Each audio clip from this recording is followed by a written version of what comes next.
Friends, முருங்கைக்காய் உருளைக்கிழங்கு சாம்பார் எப்படி வைக்கிறதுன்னு பார்க்கலாம். அதில் 1 டம்ளர் பருப்பை வந்து வாஷ் பண்ணி எடுத்து தண்ணி ஊற்றி வச்சுருக்கேன். அதில் வந்து சின்ன வெங்காயம், அப்புறம் வந்து பூண்டு 2 பல் பூண்டு, 2 தக்காளி, ஜீரகம், மஞ்சத்தூள், உப்பு போட்டு இப்போ விசில் விட்டுறலாம் ஃப்ரெண்ட்ஸ். விசில் விட்டுட்டு அந்த அடுப்பில் வந்து தாளிக்கிறத பார்க்கலாம் ஃப்ரெண்ட்ஸ். இப்போ கடாய் வச்சாச்சு, அதில் அடுப்பத்தை வச்சு ஒரு பாத்திரத்தை வச்சாச்சு. பாத்திரம் ஹீட் ஆன பிறகு இப்போ வந்து ஆயில் ஊற்றிக்கலாம்.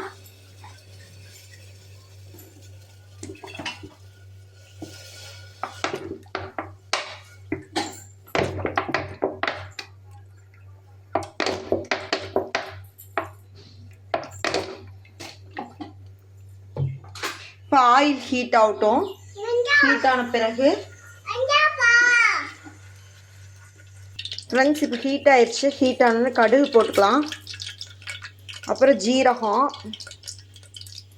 அப்புறம் வெந்தயம் கொஞ்சம் போட்டுக்கலாம், அப்புறம் கருவேப்பிலை போட்டுக்கலாம் ஃப்ரெண்ட்ஸ். இது பொரிஞ்ச பிறகு கருவேப்பிலை போட்டுக்கலாம் ஃப்ரெண்ட்ஸ். பொரிஞ்சிருச்சுங்க ஃப்ரெண்ட்ஸ். இப்போ கருவேப்பிலை போட்டுக்கிறேன். அப்புறம் மீடியம் சைஸ் 2 வெங்காயம் கட் பண்ணி வச்சுருக்கேன் நீல வாக்கில், அதையும் போட்டுக்கலாம் ஃப்ரெண்ட்ஸ். இதை நல்லா வணக்கி விட்டுக்கலாம் ஃப்ரெண்ட்ஸ். வணங்கின பிறகு ஒரு மீடியம் சைஸ் சின்ன தக்காளி எடுத்து வச்சுருக்கேன், அதையும் கட் பண்ணி இதில் போட்டுக்கலாம் ஃப்ரெண்ட்ஸ். மீடியம் சைஸ் தக்காளி ஒன்று எடுத்துருக்கேன், அதையும் இதில் போட்டுக்கலாம். போட்டு நல்லா வணக்கிக்கலாம் ஃப்ரெண்ட்ஸ். இதையும் நல்லா வணக்கிக்கலாம்.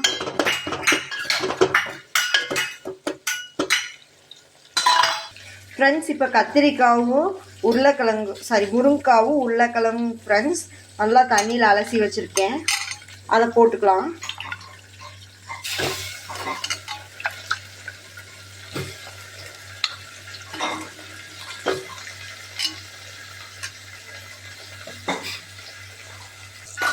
நல்லா வணக்கிக்கலாம் ஃப்ரெண்ட்ஸ்.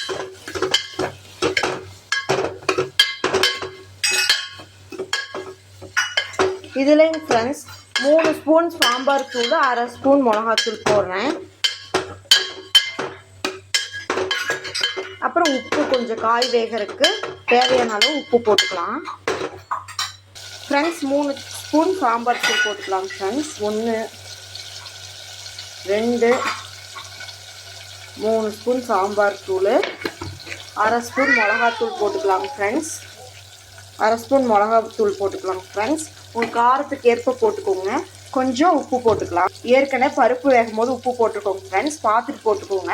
இப்போ காய் வேகிறதுக்காக கொஞ்சம் உப்பு போட்டுக்கலாம். நல்லா வணக்கி விட்டுக்கோங்க ஃப்ரெண்ட்ஸ், அடி பிடிக்காத அளவுக்கு.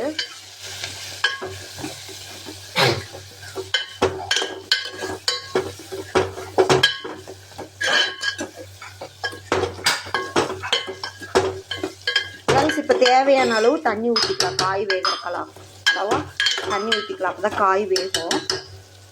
தேவையான அளவு தண்ணி ஊற்றியாச்சுங்க ஃப்ரெண்ட்ஸ். காய் முழுகிற அளவுக்கு கொஞ்சம் தண்ணி ஊற்றியாச்சு. நல்லா வேகிறக்குள்ளே புளி ஊற வச்சிடலாம். நல்லா வெந்துட்டுருக்குங்க ஃப்ரெண்ட்ஸ், கொதி வந்துட்டுருக்கு ஃப்ரெண்ட்ஸ். நல்லா பருப்பு வெந்துருச்சு. இப்போ வந்து அதில் ஊற்றிக்கலாம் சாம்பாருக்குள்ளே ஃப்ரெண்ட்ஸ். பருப்பு எடுத்து ஊற்றியாச்சு, புளியை கரைச்சி இதிலே ஊற்றிட்டு உங்களுக்கு புளிப்பு காரம் உப்பு எல்லாம் கரெக்டாக இருக்கான்னு பார்த்துக்கோங்க. பார்த்துட்டு கடைசியாக கொத்தமல்லி தூவி விட்டு இறக்கிட்டா வேலை முடிஞ்சிச்சு ஃப்ரெண்ட்ஸ். இப்போ கொத்தமல்லியை தூவிட்டு இறக்கிட்டோம்னா பருப்பு சாம்பார் ரெடி. முருங்கைக்காய் உருளைக்கிழங்கு பருப்பு சாம்பார் ரெடி. இதே மாதிரி செஞ்சு பாருங்க ஃப்ரெண்ட்ஸ். தேங்க்யூங்க ஃப்ரெண்ட்ஸ்.